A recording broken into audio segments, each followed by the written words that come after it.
भूख के एहसास को शेरो सुखन तक ले चलो, या गज़ल को मुफलिसों की अंजुमन तक ले चलो। मुझको नज़्मो ज़ब्त की तालीम देना बाद में, पहले अपनी रहबरी को आचरण तक ले चलो। सभापति महोदय, मैं न्यू एजुकेशन पॉलिसी पे बात करने के लिए खड़ा हुआ हूँ। माननीय मंत्री जी यहाँ मौजूद हैं।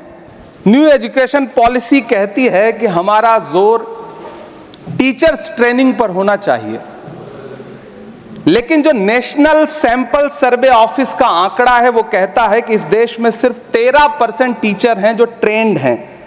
तो मैं माननीय मंत्री जी से जानना चाहता हूं कि क्या जो 87% टीचर्स हैं जिन्हें ट्रेनिंग देने की अभी ज़रूरत है, उनको ट्रेनिंग देने के लिए हमारे पास क्या रोड मैप रहेगा, और क्या हमारे पास इतने बड़े पैमाने पर कॉलेजेस हैं, रिसोर्सेज हैं जिनसे उन्हें ट्रेन किया जा सके।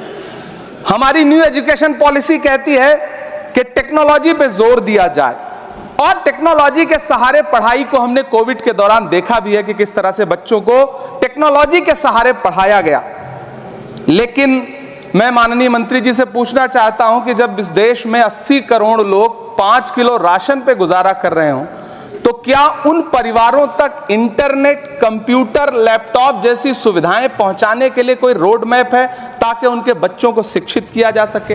मैं एक बहुत महत्वपूर्ण बात और सभापति महोदय यहां कहना चाहता हूं कि माइनॉरिटी कम्युनिटी से जुड़ा हुआ जो मदरसा एजुकेशन का पैटर्न है, उस पे बहुत गंभीरता से माननीय मंत्री जी से पूछना चाहता हूं कि जो न्यू एजुकेशन पॉलिसी है, कुछ मदरसे ऐसे हैं जिनको सरकार रिकॉग्नाइज करती है, लेकिन कुछ बड़े शिक्षण संस्थान हैं, नदवा और देवबंद जैसे, क्या न्यू एजुकेशन पॉलिसी के कॉन्टेस्ट में आपने इन बड़े संस्थानों से डायलॉग करने का कोई मानक या कोई बातचीत शुरू करने का प्लान बनाया है या नहीं, ये मैं पूछना चाहता हूं। और एक बहुत महत्वपूर्ण बात मंत्री जी से मैं पूछना चाहता हूं कि बहुत सारे माइनॉरिटी इंस्टीट्यूट थे जहां पर स्कॉलरशिप का प्रावधान था, लेकिन आपने मौलाना आजाद नेशनल फेलोशिप को एक झटके में बंद कर दिया। हजारों लाखों छात्र जो उस स्कॉलरशिप के भरोसे अपनी शिक्षा ग्रहण कर रहे थे।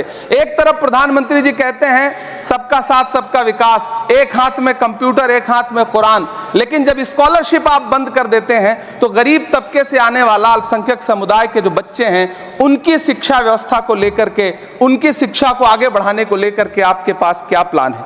मैं माननीय शिक्षा मंत्री जी यहाँ पर बैठे हैं, उनसे कहना चाहता हूं कि पूरे देश में, पूरी दुनिया में प्रधानमंत्री जी जाकर के महात्मा गांधी जी की मूर्ति के सामने सर झुकाते हैं, उन्हें फूल चढ़ाते हैं, लेकिन आप ही की सरकार NIT कैलीकट में प्रोफेसर साइजा ए को योजना और विकास विभाग का डीन बना देती है, जो खुल करके कहती हैं कि मेरी नजर में नाथूराम गोडसे तो बहुत महान था।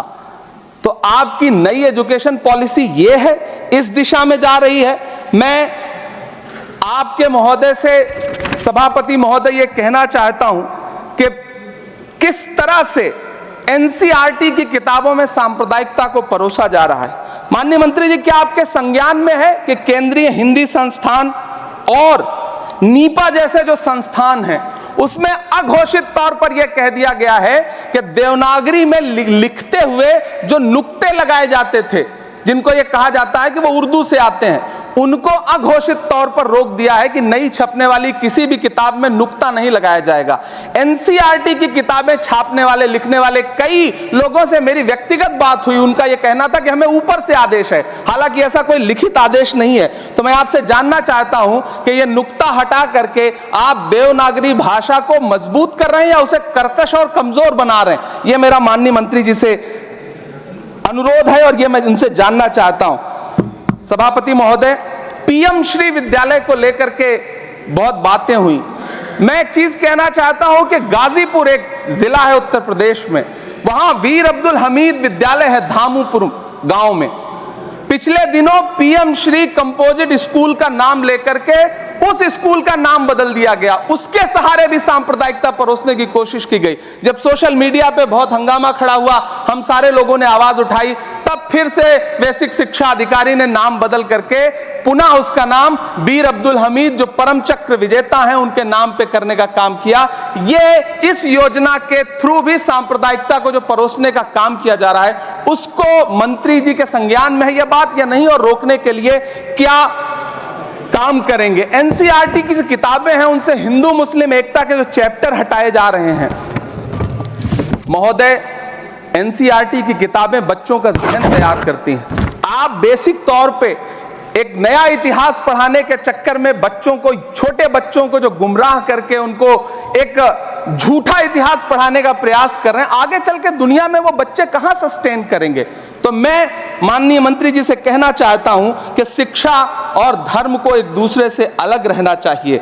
मैं आज इस विषय पे बात करते हुए एक बहुत महत्वपूर्ण बात और कहना चाहता हूं कि दिल्ली विश्वविद्यालय में पाठ्यक्रम में जो बदलाव किए गए हैं, जिसमें राजनीति विज्ञान के पाठ्यक्रम से भीमराव, रामजी अंबेडकर, मोहनदास करमचंद गांधी, मोहम्मद इकबाल और भारत के संविधान पर आधारित शोध पत्रों को हटाया गया है।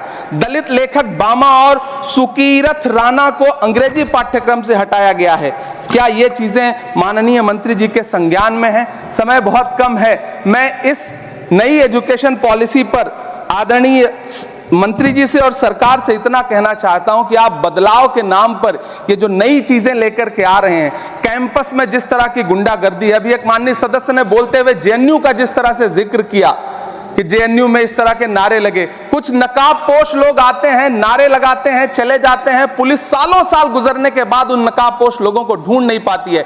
इतने प्रतिष्ठित शिक्षण संस्थानों को बदनाम करने के लिए जो तरीका सरकार इस्तेमाल कर रही है वो बहुत शर्मनाक है। पिछले दिनों एक महिला भी नकाबपोश जिसने छात्रावास में लाठी बरसाई थी, डंडे चलाए थे, वो आज तक उसकी पहचान नहीं की जा सकी, दिल्ली पुलिस उसे ढूंढ नहीं सकी। जामिया की लाइब्रेरी में जिस तरह से लाठियां बरसाई गई थी, उनके जख्मों के निशान आज तक नहीं सूखे हैं। अलीगढ़ मुस्लिम विश्वविद्यालय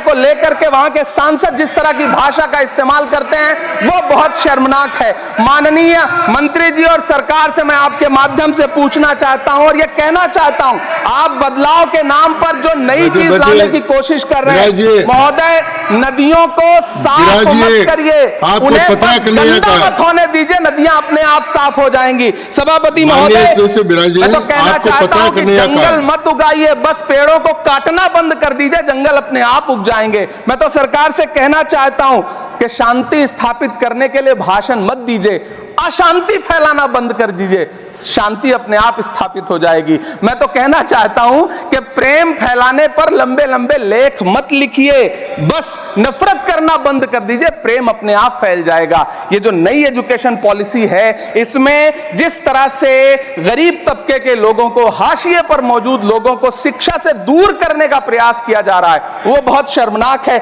शिक्षा को निजीकरण की तरफ जिस तरह ले जाया जा रहा है, वो बहुत शर्मनाक है। माननीय मंत्री जी इस पर सोचें और इसे सुधार करने का प्रयास करें। इस सदन की तरफ से शायद इससे बेहतर बात, इससे बेहतर सुझाव हम नहीं दे सकते। बहुत बहुत धन्यवाद। इसके प्रायोजक हैं एडवांस कंप्यूटर, निकट इंडियन बैंक, बूढ़नपुर, आजमगढ़।